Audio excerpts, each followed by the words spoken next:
Chakabinyo lya balungi abe ku Media Good Talent amanya Princess Joel ya omuweerezaawo mu programu yo manya owakabiwo ng'olunaku lwalero ninayo omugenyi gwenkyazizza nenga sinagenda wala kasoke nkumuzeemu bwe nkomawo nkomewo naye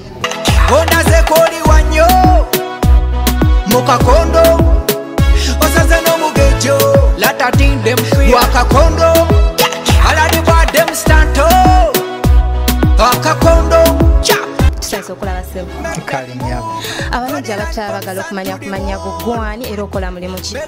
manya yenze Zanda Sense dancehall artist in artist Uganda knows a profile very simple way Zanda gemanyago agewaka oba ga music industry manya agewaka yenze Kawes Alex limusajja wante then stage name yenze Zanda Sense okay Zanda abantu abatulaba bagala okumanya kayimba ki kosobola okwemba ko bayimbiramu bamakapera omuntu nakasa nti ddala yegwe Zanda owaabwe ababigula bakopa kugwe mbiyo yanyo wado bituze you know them akamidi Zanda ababigula bakopa kugwe mbiyo yanyo wado bituze girl ababigula bakopa kugwe iyo yanyo wado bituse gyal galis story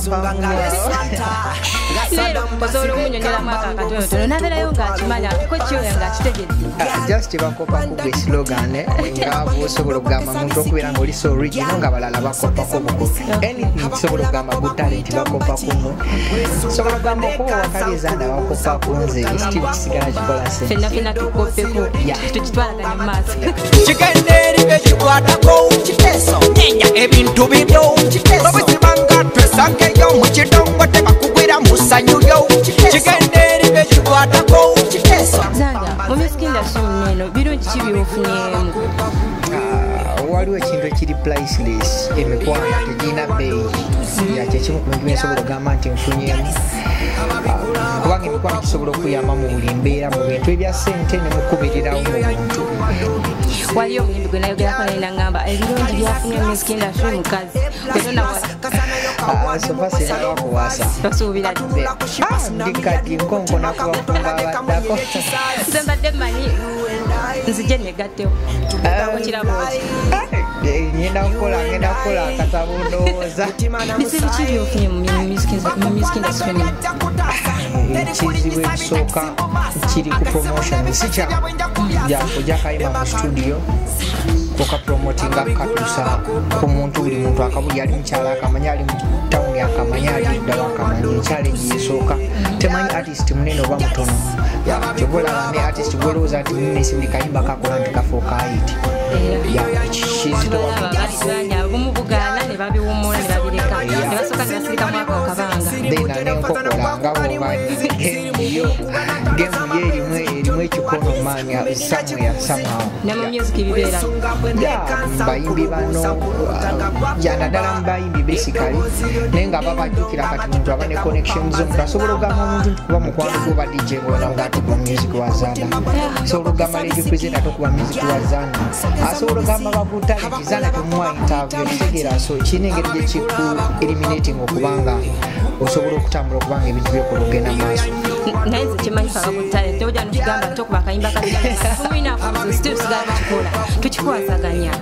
awo kyo kiba kyakabi awo tetulina obuzibu tobola abakopa kumwe still kwefe abasinga tukiraba ababigula bakopa kugwe iyo yanyo wado bituse gyal galis ababigula bakopa kugwe kati bubaka kizanda bwowa abaana abato bali ba upcoming abajja obuze bubaka kibwobaweereza ekyensobola okubagamba balina okubeera nga ekintu kyakola olina kusooka kukyagala nomanya nti ndi artist noyagala nnyo ekintu kyokola n'otapapa kugamba nti ngenda kutuuka bwenti abamu balowooza nti agenda kukola ennyimba bbiri abeere star so ng'ate kikwetagisa okusooka okukola profile yo musically kwegamba nobaako kyozimba emabega omuntu nti bw'aba butunulira kutunulira nti wazze buzibu like from nowhere nekiraba bire ne discipline bubeera ne discipline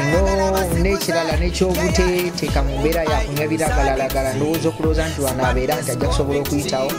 kusubira ezo zezimu kukkiriza zisobola okutuusa linda bulinzi kaseerako one time one day bw'oba tolina management one time one day ojja kufuna management oba tonafuna sente one time one day destination batwala kapalo bakubabitamba malamu amalo batwala kapalo akakachalo batwala kapalo bakubabitamba malamu amalo nze nali manyi nti okubeera omuyimbi ova eno ogenda mu studio bakole kayimbako nga kiba kiwedde ebisigadde ng'obirekera ababiraba ne ku radio kyetagisamu sente nyingi nnyo ogwalaba omuntu agenda nakola oluyimba dukola nasooka nalutambuza ku libraries olwo ate ogenda okumaliriza nga bikomya ku radio zitobiwulira kyetagisamu sente nga nyingi music yakati akagero keri nti business kintu kyalinoonekamuoko awamu zana